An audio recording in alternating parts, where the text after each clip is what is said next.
e esta é a terceira delas, mas eu achei importante voltar porque quando nós conhecemos Deus e sabemos quem Deus é e verdadeiramente temos um relacionamento com Ele, isso vai trazer uma paz à nossa alma incrível. A forma como tu pensas e vês Deus vai determinar a tua vida muito mais do que aquilo que tu pensas. Porque verdadeiramente o futuro de um homem e de uma mulher está definido da forma como ele conhece a Deus e vive com Deus. Ok, vamos fazer uma pequena maratona hoje. Eu tive que eliminar alguns atributos de Deus. Eliminar não é eliminá-los, mas porque não eliminamos nada de Deus, mas retirar algumas coisas. É fascinante. Quanto mais eu penso neste assunto, mais eu estou convencido que se eu deixo que as verdades de quem Deus é tomem conta da nossa alma, isso vai mudar a minha vida radicalmente. Algumas coisas que nós temos pensado. Já vimos o Deus que sempre existiu, o Deus que é autoexistente. Falámos acerca disto, da importância de nós olharmos para Deus e percebermos que Ele sempre existiu. Ele não precisa de ti nem de mim. Ele criou o universo. Ele não se sentiu só, por isso criou o homem, como algumas pessoas dizem. Esqueçam isso. Isso não é verdade. Deus é autoexistente. Outra coisa que falamos é que Deus sempre está presente em nossa vida. Sempre. E este pensamento é um pensamento incrivelmente poderoso. Porque se tu conseguires pensar nos momentos mais chaves da tua vida, talvez para algumas mulheres foi o dia do parto, em que deram à luz um filho, mas seja ou na altura em que vocês casaram, não sei se foi tão bom ou tão mau assim, espero que tenha sido muito bom, mas talvez num dia mau do vossa caminhada juntos como famílias, nessa altura Deus esteve presente. Deus esteve presente quando as pessoas vos trataram mal, abusaram de vós. Deus esteve presente. O facto de Ele estar presente não está a dizer que Ele é conivente, mas Ele está presente. Ele sabe tudo. É isso que vamos falar hoje, não é? Deus nunca muda. Não acorda mal-humorado, mal disposto, zangado. Não tens que estar assim a olhar para Ele e dizer, vou-lhe pedir alguma coisa, a ver se Ele está com boa disposição. Não. O tempo não incomoda. Ele é eterno. Quer dizer que para Deus não existe o amanhã. É o eterno hoje. Falámos da última vez acerca da simplicidade de Deus. Eu achei muito interessante este atributo, porque a simplicidade de Deus, o que fala é que nós não podemos dividir Deus em partes. Não podemos estar a criar. Deus é um Deus de amor, mas não é um Deus de justiça. Deus é um Deus de graça e misericórdia, mas não é um Deus de juízo. Não, Deus é tudo ao mesmo tempo. Não é? Que significa que o próprio Deus, não é? Sendo uno, ele não podemos olhar para Deus só assim tipo facetas, não é? Outra coisa que vimos quando falamos da Trindade de Deus é desta comunhão que o Deus eterno sempre teve. Não é? Este relacionamento entre si, este Deus que se relaciona entre si e que está em comunhão, para também nos dar um modelo também, como nós também devemos viver em comunhão. Falamos nesta imagem para a família e nesta imagem para a igreja. Falamos também que Deus é Espírito, o que significa que é assim que Ele se relaciona contigo e comigo. Deus não tem um corpo. Deus é Espírito. O que é que isto é importante, não é? Nós falamos de João capítulo 4, 24, que diz que Deus é Espírito e importa. Aqueles que o adoram em Espírito e em verdade. Significa que Deus sabe quem tu és, sabe o que está no teu coração, sabe verdadeiramente o que está no teu Espírito, lá dentro de ti. E falamos acerca da invisibilidade de Deus. As coisas invisíveis não são irreais. Não é? Como nós falamos, por exemplo, do amor. O amor não se vê, mas manifesta-se. E basicamente o Deus que é invisível é um Deus também que se manifesta assim. Porquê? Porque se nós víssemos a Deus, nós seríamos aterrados. Mas uma coisa interessante, não é, que nós falámos a última vez, é que um dia nós o vamos ver e seremos semelhantes a Ele. Isto é incrível. Nós vamos poder ver Jesus e reconhecer Jesus. E quando tu pensas assim nisto, não é? Percebes que a dimensão de Deus não pode ser um Deus colocado numa caixinha, numa coisa que tu usas. Por isso é que a idolatria, qualquer forma de idolatria, que nós evangélicos tantas vezes temos na nossa visão de Deus, porque temos um Deus à nossa maneira. Não é? E falamos de coisas abomináveis que algumas pessoas dizem: eu vou curvar a vontade de Deus. Esqueçam, gente. Vocês não curvam ninguém. Vocês é que se devem curvar diante de Deus. Ou seja, há tantas coisas erradas que tantos crentes de uma forma tão abusiva falam, porque esquecendo quem Deus é e quem somos nós. E por isso eu espero que no final destes 5 encontros nós no mínimo tenhamos uma reverência e um temor crescente por Deus, que Ele espera de ti e de mim. Hoje vamos falar acerca de mais 5 atributos de Deus. O primeiro deles que eu quero falar é sobre o Deus que sabe tudo. O Deus, alguns chamam o Deus omnisciente, o Deus que conhece todas as coisas. Deus totalmente se conhece a si mesmo e todas as coisas são reais e possíveis num ato simples e eterno. Ou seja, o que quer dizer aqui que Deus possui todo o conhecimento. Ele sabe tudo acerca de si próprio. E sabe tudo acerca de ti, de mim, do que aconteceu, do que está a acontecer e do que vai acontecer. Não há surpresas para Deus. Tozer diz que Ele possui conhecimento perfeito e, portanto, não tem necessidade de aprender. Se Deus aprendesse, Ele não era perfeito. Agora, é interessante o que o Eliú, o amigo de Jó, diz. Deus é perfeito em conhecimento. O livro de João diz: Deus sabe tudo. No livro de João. E é interessante Isaías que diz: não sabes, não ouvistes que o eterno Deus, o Senhor, o Criador dos fins da terra, não se cansa nem se fatiga, é inescrutável o seu conhecimento. Tu e eu não podemos pensar na sabedoria, no conhecimento de Deus. Ou seja, no Deus que conhece todas as coisas. Sendo assim, até esta série que se propõe nós conhecermos melhor a Deus, não peca, mas nos deve levar a uma humilde abordagem de Deus. Tu nunca vais saber tudo de Deus. Mas tu podes saber algumas coisas de Deus. Não é? Nós tínhamos algumas disciplinas da teologia sistemática, que basicamente dividimos as doutrinas e estudamos as doutrinas, não é? E passamos mais ou menos, talvez no conjunto, 9 meses a estudar sobre Deus, não é? No final, sabem o que é que nós sabíamos? Um pouco mais que nada. E basicamente é isso que eu espero, não é? Que nós saibamos um pouco mais que nada, mas esse saber nos possa levar a um adequado relacionamento com este Deus, não é? Agora é interessante quando nós pensamos acerca disto, não é? Que a omnisciência fala acerca deste Deus que conhece plenamente a si mesmo. Não é? Este é um facto surpreendente neste Deus infinito e ilimitado. O Espírito sonda tudo, mesmo as profundezas de Deus. Na verdade, quem conhece os pensamentos do homem senão o Espírito que nele está? Além disso, ninguém conhece os pensamentos de Deus senão o Espírito de Deus. Por isso, este Deus que tem todos estes pensamentos, este Deus que é luz, este Deus também que sabe todas as coisas no presente. Nenhuma criatura escapa aos olhos de Deus. Tudo está descoberto e exposto aos olhos de quem devemos de prestar contas. Quando vocês passaram por ali, Deus viu tudo. Não foi só quando passaram por ali, lá fora também. Mas eu costumo brincar, se nós aqui à porta tivéssemos uma máquina que lia os vossos pensamentos e o vosso coração, quem passaria por aquela porta? Eu acho que abririam e outros buracos, não é? Ou seja, este medo de sermos vulneráveis. Mas Deus conhece tudo da tua vida. Ele sabe todas as coisas. E eu não sei o que é que isso produz em ti. Lembras quando eras miúdo, quando te querias esconder, o que é que tu fazias? Fazias assim? Quem é que fazia assim, com as mãos? Eu fazia. Mas a nossa mãe via-nos na mesma, não é? A mãe vê tudo. Também que as mães também veem tudo, não é? Isso é um problema grave, não é? Mas Deus vê todas as coisas. Ele sabe todas as coisas que tu estás a passar no presente.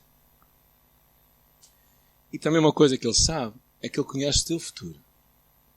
Eu sou Deus e nenhum outro. Eu sou Deus e não há ninguém como eu. Eu faço conhecido o fim desde o início, desde os tempos antigos, o que há de vir. Ok. Agora vocês estão a dizer, mas se Deus sabe isso tudo, não é? O que é que nós estamos aqui a fazer, não é? Nós estamos a procurar alinhar o nosso conhecimento com o conhecimento de Deus. Nós estamos a alinhar o nosso coração com o coração de Deus. Porque isso é que nos dá sabedoria. Vamos falar disso a seguir. Não é? Na verdade, é interessante que Deus conhece todos os detalhes da nossa vida. Há um episódio que Jesus dizia, não é? Que mesmo antes que vocês peçam alguma coisa, Deus já sabe todas as coisas. Por que é que nós então pedimos? Porque Ele quer ouvir a tua voz, a minha voz. A Bíblia fala que Ele conhece até os cabelos da tua cabeça. Eu sei que para alguns não é difícil. Contou os cabelos da tua cabeça. Eu sei que para alguns não é difícil. Para outros é mais complicado, não é? Mas Deus conhece todas as coisas. E o Salmo 139, que nós não temos tempo de estar a observar em pormenor, diz, Ele conhece as nossas ações e os nossos pensamentos. Senhor, Tu me sondas, Tu me conheces, sabes quando eu me sento, quando me levanto. Mesmo à distância, pensei que eu os li. Segunda coisa, Ele sabe as palavras que temos antes de falar. Não havendo ainda palavra alguma na minha boca, eis que logo o Senhor tudo conhece. Ele sabe todos os dias da minha vida, mesmo antes de eu nascer. Os teus olhos viram o meu corpo ainda informe no teu livro. Todas as coisas foram escritas, as quais em continuação foram formadas, quando nem ainda uma delas havia. Perante isto, o salmista diz, Salmo 139, 6, tal conhecimento é maravilhoso demais para mim, tão sublime que eu não posso entendê-lo. E é interessante que o livro de Isaías vai um pouco mais longe, não é? E diz assim, porque assim como os céus são mais altos do que a terra, assim os meus caminhos são mais altos que os vossos caminhos, os meus pensamentos mais altos que os vossos pensamentos. Deus sabe tudo num simples ato. E é interessante, perante isto, uma vez, Agostinho, um dos pais da igreja, perguntou assim, bem, se Deus sabe tudo o que vai acontecer, como é que as nossas decisões podem ser livres?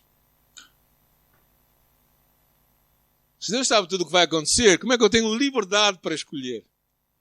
Agostinho deu um conceito interessante. Ele chama a razoável determinação. O que significa isto? As nossas decisões realmente, de alguma forma, determinam o que vai acontecer. Ou seja, os eventos não ocorrem independentemente do que decidimos fazer ou não, mas Deus já sabe todas as coisas.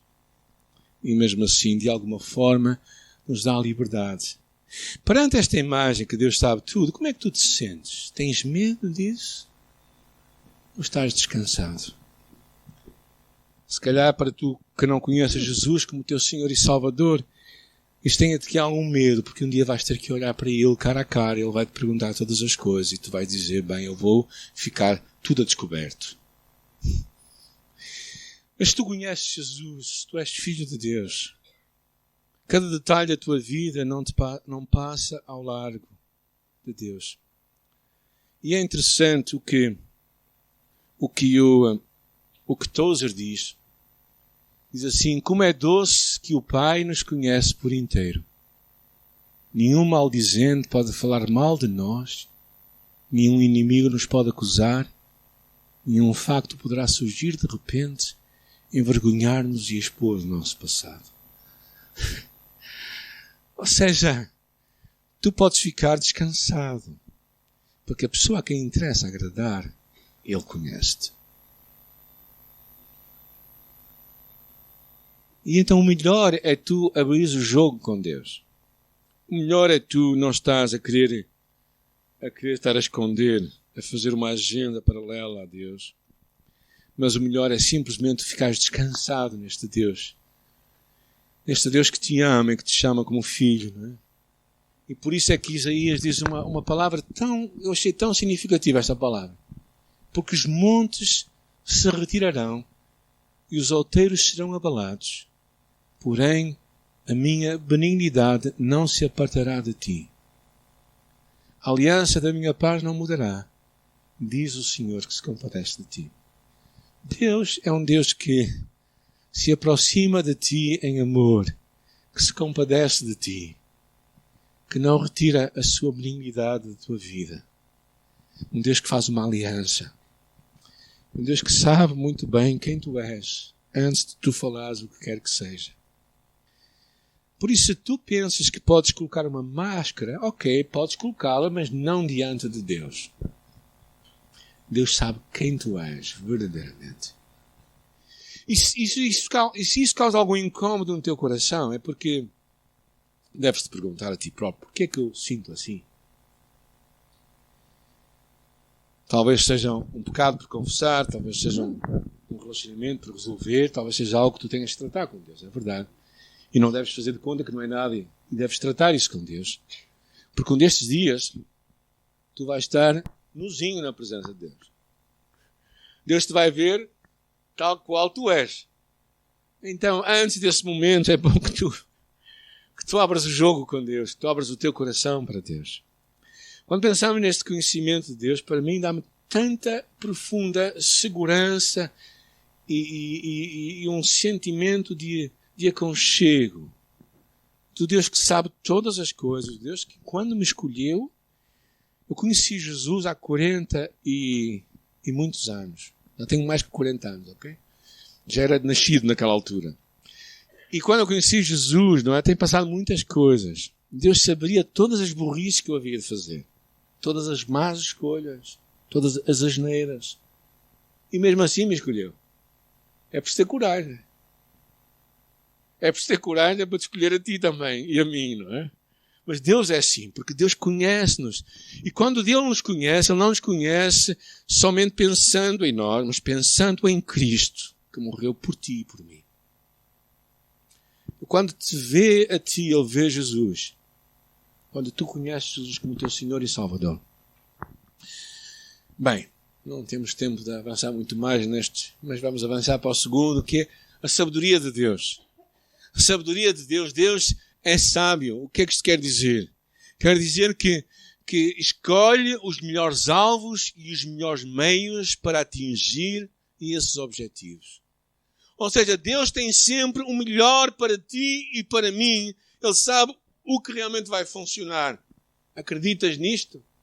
Então porquê é que nós desobedecemos? Porquê é que nós pecamos? Porquê é que nós não fazemos sempre a vontade de Deus? Porque nós achamos que somos mais sábios do que Deus, não é? É interessante quando pensamos nisto que Daniel, o grande sábio Daniel, diz: seja bendito o nome de Deus de eternidade a eternidade. Porque dele são a sabedoria e a força. É Ele quem muda os tempos, as estações, remove reis, estabelece reis. Ele dá sabedoria aos sábios e conhecimento aos entendidos. Ele revela o profundo e o escondido. Conhece o que está em trevas e com Ele mora a luz. A sabedoria de Deus. Este é um assunto tão vasto que eu não vou desenvolver em demasia, mas é incrível. Quando tu pensas na criação de Deus, quando pensas na criação, o salmista diz assim: oh, quão variadas são as tuas obras. Elas são sabedoria que tu fizestes. A terra está transbordando com todas as tuas criaturas. Quando Deus cria o universo perfeito, quando olhas para a criação, tu percebes um Deus que é verdadeiramente sábio. Quando tu olhas para o grande plano da redenção, a sabedoria de Deus, não é? É interessante o que a palavra de Deus diz em 1 Coríntios, não é? Porque a palavra da cruz é loucura para aqueles que rejeitam, mas para aqueles que abraçam a sabedoria de Deus.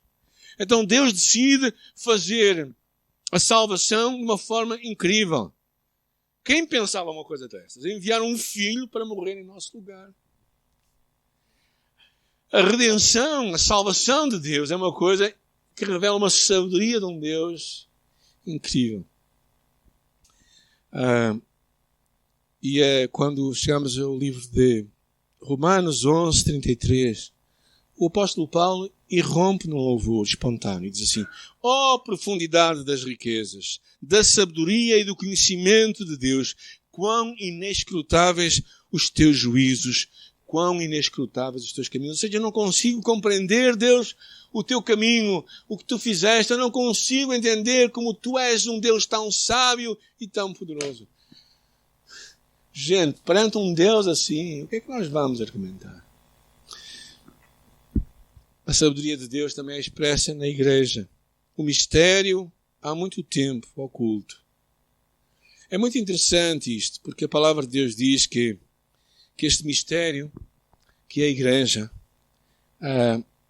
mostra-se diante dos anjos e dos demónios, pela autoridade que Deus lhe entrega. Deus decide fazer uma coisa tão incrível.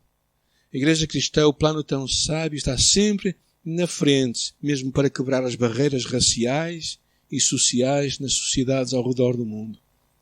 E, portanto, deveria ser uma manifestação visível do plano surpreendentemente sábio de Deus para produzir unidade na diversidade. E toda a criação o deveria homenagear. Ou seja, a igreja deveria estar à frente de tudo o que está a acontecer. Por isso é que não há mal nenhum em nós passarmos essas informações sobre o que está a acontecer no nosso mundo. E acho que a igreja deveria também ser parte deste projeto de redenção do mundo. Ser parte de muitas iniciativas também de ecologia, de iniciativas para resgatar a humanidade. Porque essa é a sabedoria de Deus. Mas também ela é vista em nossas vidas como indivíduos. Romanos capítulo 8. E sabemos que todas as coisas contribuem juntamente para o bem daqueles que amam a Deus. Daqueles que são chamados pelo seu propósito. Ou seja, todas as coisas. Todas as coisas. Todas as coisas. Uma outra tradução mais, digamos, mais compreensível desta passagem é: Deus faz que todas as coisas contribuem para o bem daqueles que amam a Deus. Ou seja, Deus até usa os desastres da tua vida. Os acontecimentos de perdas na tua vida. Claro, quando nós passamos pelas perdas, quando nós passamos pelos desastres da nossa vida, quando nós passamos por calamidades em nossa vida, nós achamos que isso contribui para o nosso bem? Vocês acham que o desemprego que vocês passaram contribui para o vosso bem? Vocês acham que a doença que vocês tiveram contribui para o vosso bem? Bem, quando nós apanhámos aquela surpresa com a Jacinta em setembro, não é? Foi quase prenda de casamento. Nós ouvimos aquilo no dia 3, não é? Que ela tinha câmara. No dia 7 fizemos anos de casado, não é? Mas acham que aquilo sentimos como uma prenda de casamento? Não. Mas Deus faz, porque Ele é sábio. A sua sabedoria é que Ele tem capacidade de usar até as coisas perdas em nossa vida. Eu até acredito que Deus é capaz de redimir os pecados que acontecem connosco. Às vezes que nós somos vítimas de algumas más escolhas de outras pessoas. Já alguém foi vítima de alguma má escolha? Já alguém fez uma má escolha que vitimou outras pessoas? Possivelmente, todos nós. Mas Deus pode usar tudo isso, porque a sua sabedoria é incrível. E por isso é que eu acho que nós deveríamos perceber, não é? Quando nós abraçamos a vontade de Deus, nós deveríamos abraçá-la com este conhecimento de que realmente Deus é sábio. E por isso, quando tu conheces o que Deus tem para ti, tu deves abraçar isso. Ok, vamos avançar mais um pouco. A bondade de Deus. A bondade de Deus. Deus é bom, não é? Quantas vezes?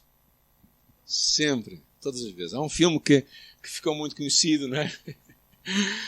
Nestes últimos anos, não é? Que fala acerca deste assunto da bondade de Deus. O que significa a bondade de Deus? Significa que Deus é o bem supremo e que tudo o que Deus é e não é digno de aprovação. Tudo o que Deus é e não é digno de aprovação. Ou seja, o que Deus dá e o que Deus não dá é bom. Ok, já educaram alguma criança? Quando vocês dizem não, como é que eles ficam? Contentes, não é? Eu não sei qual é a vossa percepção. Eu acho que os educadores normalmente percebem melhor isto do que aqueles que nunca educaram crianças. Porque quando tu educas uma criança, tu sabes o que é melhor para ele, não é? E sabes mesmo. Mas o que é que ele vai dizer? Não. Eu é que sei o que é melhor. E verdadeiramente não é verdade, não é? É claro que nós somos livres para decidir o que queremos decidir. Se abraçamos ou não o que Deus tem para nós. Não é? E há muito que podemos falar sobre isto. Né? Graças a Deus, porque Ele é bom, diz o Salmo 106. Provai e vede que o Senhor é bom. Esta é uma imagem muito interessante. Vamos ler este Salmo no final, como um devocional para nós. Mas esta ideia de provar e ver que o Senhor é bom, o que é que significa? Como é que nós provamos?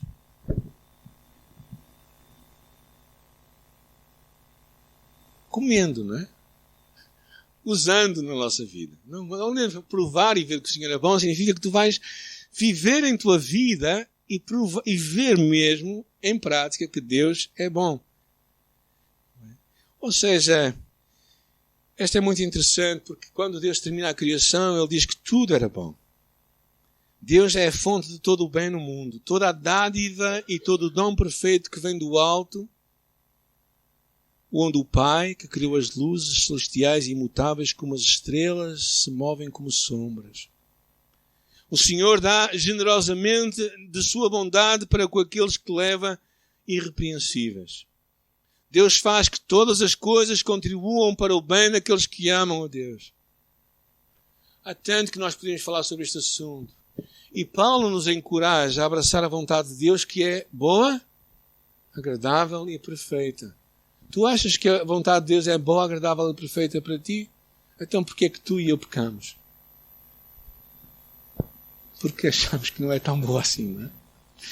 Alguns de nós achamos, particularmente às vezes quando somos mais jovens, porque a idade vai-nos levando a aprender algumas coisas, não é? Quando somos mais jovens achamos que sabemos mais que Deus. Com o tempo vamos perceber que não.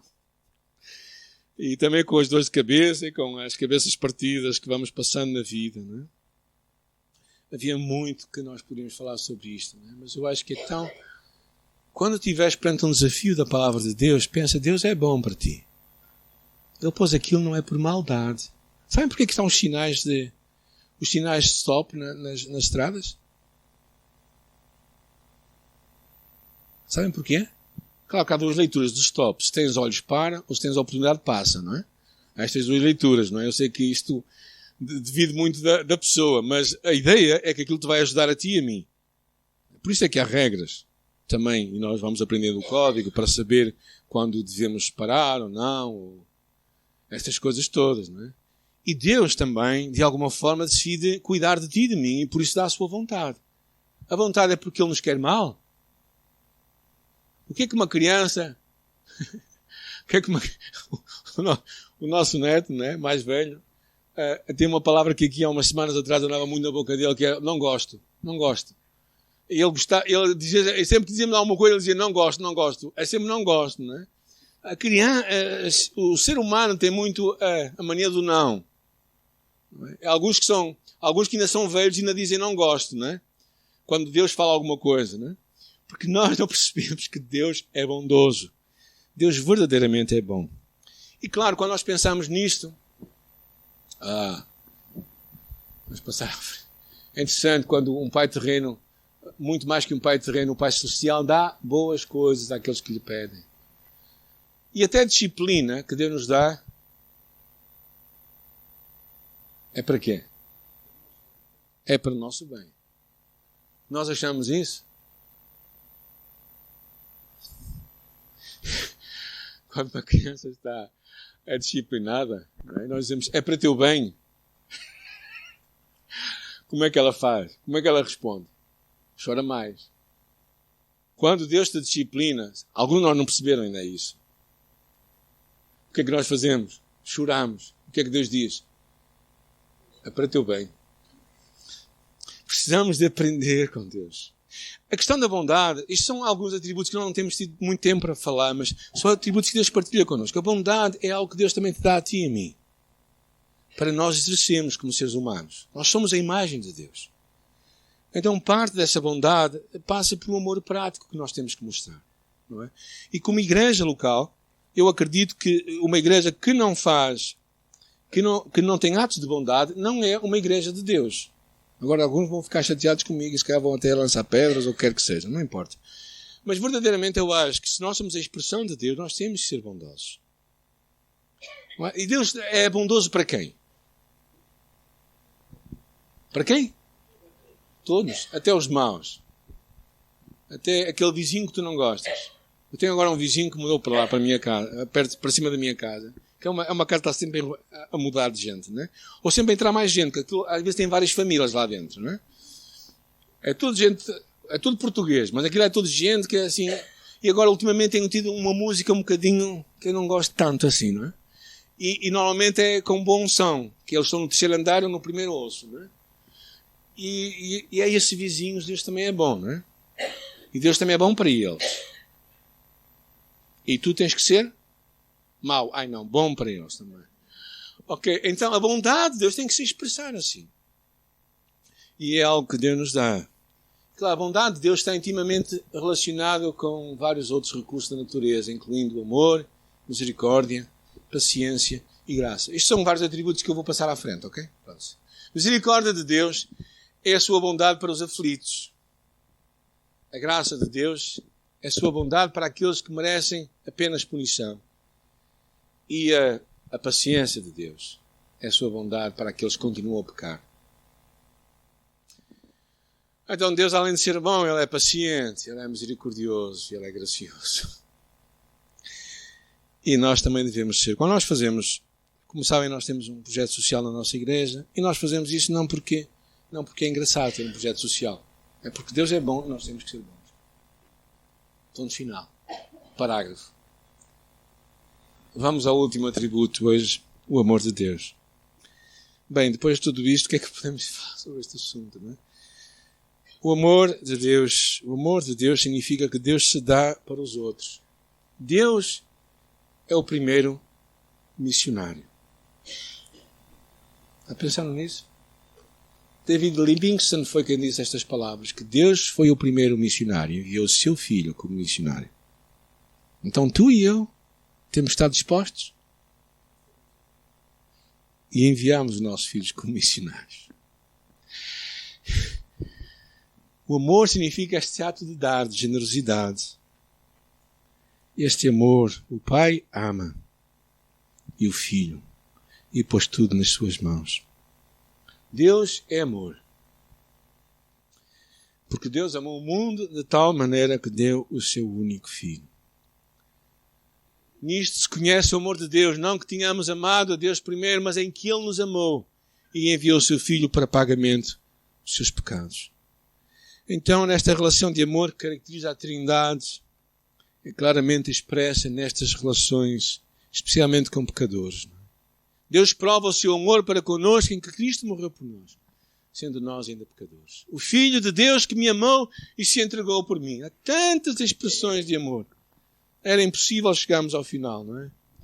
David Livingstone que entrou pela África adentro, um médico que entrou ali para cortar o coração de África e ele saiu com aquela ideia, não é? Sem pensar muito na sua própria vida. Diz, Deus foi o primeiro missionário a enviar o seu Filho. E quando eu olho para isto, eu só penso, não é, que Deus continua a nos tornar e a motivar, a nos levar a ser uma igreja que ame a ponto de enviar aqueles que Deus está a chamar e a enviar os melhores. Louvamos a Deus pelo Flávio e pelo Marcelo que responderam a Deus e que foram enviados. Louvamos a Deus também pelo Rosário que está lá no profundo Alentejo. O amor de Deus é este amor que dá. Não é um amor que retém. É como os pais quando... Eu sempre achava um bocado estranho. Quando eu ia comer em casa, não é? A minha família foi uma família pobre, não é? E a minha mãe sempre costumava dar o que eu gostava mais. E ela ficava com aquilo que era menos bom. Porquê? Porque o amor é assim. O amor é capaz de... Outro dia estava a ver aqui a história de uma mãe que apareceu aqui para pedir ajuda, não é? E gostava-lhe muito de falar aqui, porque ela estava a passar literalmente fome, ela não tinha dinheiro. Ela, de repente, a empresa onde ela estava fechou, e como fechou umas semanas antes dela ter direito a fundo de desemprego, ela perdeu tudo de repente. E ela chegou aqui à igreja, não é? E ela estava muito temerosa de começar a conversar. Na verdade, começou com uma pessoa, mas depois não teve coragem de contar. Depois, então abriu o jogo comigo. E abriu o coração dela e disse, eu não tenho nada para dar de comer na minha casa. E agradeço muito a ajuda que vocês dão. E de repente ela falou, porque ainda ela estava com a filha ao lado dela, né? Estava a contar, olha, nesta altura tive que dar o pouco que eu tinha à minha filha. E eu já várias refeições tenho passado sem comer. Porquê que uma mãe faz isso? Porque ama. E quando nós olhamos para isso, nós percebemos o quanto Deus também nos ama, a nós. E isso é profundamente desafiante para que nós também abracemos o chamado de Deus, não é? Chamada de amor. Amarás o Senhor teu Deus com todo o teu coração, alma, força e entendimento, e o teu próximo como a ti mesmo. Não é? A importância deste dom que Deus partilha contigo e comigo do amor. Quer dizer, é curioso pensarmos como é que hoje animais conseguem ter mais amor do que seres humanos. Certo ou não? Porque de alguma forma a imagem de Deus está muito ofuscada em muitos seres humanos, não é? Quando percebemos uma cria que defende, uma cadela que defende as suas crias, não é? Nós tínhamos uma cadela, a Nina. Foi a nossa segunda cadela, era um bocadinho passada da cabeça.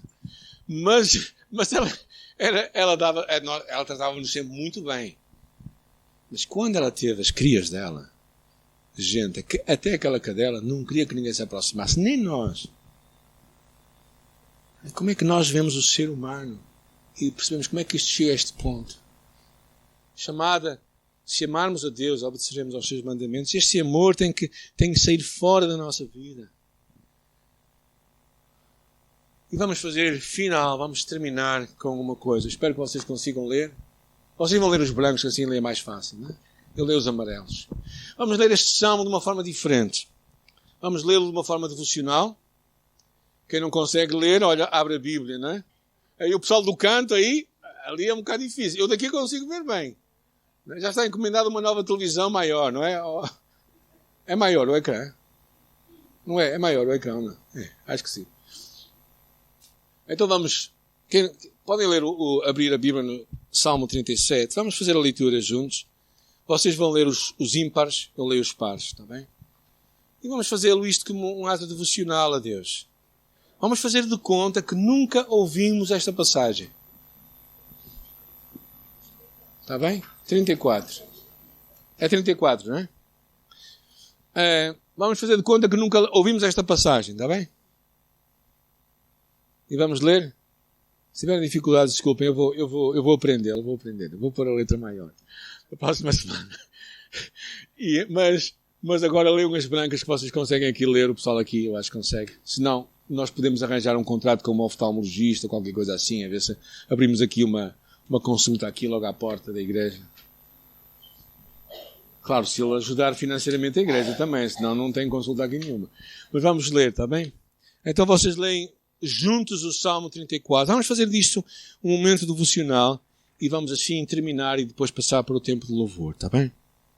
Ou terminar com uma música, não é? Então, juntos vamos ler e depois leio o 2, depois vocês o 3, 4 e depois vamos continuar a ter mais outros versículos à frente, ok? Juntos então, louvarei ao Senhor em todo o tempo, o seu louvor estará continuamente na minha boca. A minha alma se gloriará no Senhor, os mansos o ouvirão e se alegrarão. Engrandecei ao Senhor comigo, e juntos exaltemos o seu nome. Busquei ao Senhor, e ele me respondeu. Livrou-me de todos os meus temores. Olharam para ele e foram iluminados, e os seus rostos não ficaram confundidos. Clamou este pobre, e o Senhor o ouviu, e o salvou de todas as suas angústias. O anjo do Senhor acampa-se ao redor dos que o temem e os livra. Provai e vede que o Senhor é bom. Bem-aventurado o homem que nele confia. Temei ao Senhor, vós, os seus santos, pois nada falta aos que o temem. Os filhos dos leões necessitam e sofrem fome, mas aqueles que buscam ao Senhor bem nenhum lhes faltará. Fechar os nossos olhos. O Senhor é tão incrível entrar somente por um pezinho na porta da tua casa para te conhecer. E neste dia, Senhor, entender que Tu és este Deus que sabe todas as coisas. O que aconteceu na nossa vida, o que está a acontecer e o que vai acontecer. Saber que Tu és este Deus que é sábio, capaz de realizar tudo da melhor maneira. Saber que Tu és este Deus bondoso, que não trarás nada à nossa vida que não seja bom, que não seja agradável, que não seja perfeito. Oh Senhor, é tão agradável, Senhor, é tão incrível abraçar, Senhor, saber que Tu és bom sempre, sempre, Senhor. Nos dias maus da nossa vida, nos dias difíceis da nossa vida, nos dias em que o mês é mais curto que o dinheiro, é mais comprido que o dinheiro. Tu és bom sempre, Senhor. E não somente isso, mas para cobrir isso, podemos falar da Tua misericórdia, da Tua paciência connosco, da Tua graça connosco. Mas também, Senhor, só podemos falar do Teu amor. Este amor que Te levou a dar o melhor de Ti para vir ao encontro do pior de nós. E nós Te louvamos, Senhor, por este amor. Este amor que nos empurra, que nos encoraja, que nos força a sermos amorosos também. Com os outros à nossa volta, com aqueles que nós nos vamos cruzando, Senhor. Senhor, obrigado por quem Tu és. Ajuda-nos a conhecer-Te mais. E ao conhecer-Te, que seja uma experiência, não aqui na cabeça, mas uma experiência no nosso coração. Uma experiência que muda a nossa vida, uma experiência que move a nossa vida, uma experiência que nos empurra para um relacionamento incrível contigo. Por isso, Deus, eu oro, Pai, por cada um de nós, oro também pelas nossas necessidades, os problemas que passamos, as lutas que alguns estão a enfrentar. Oro pelos nossos receios, que nós possamos confiá-los a Ti, porque Tu és bom, sempre. E que nós possamos descansar no Teu amor.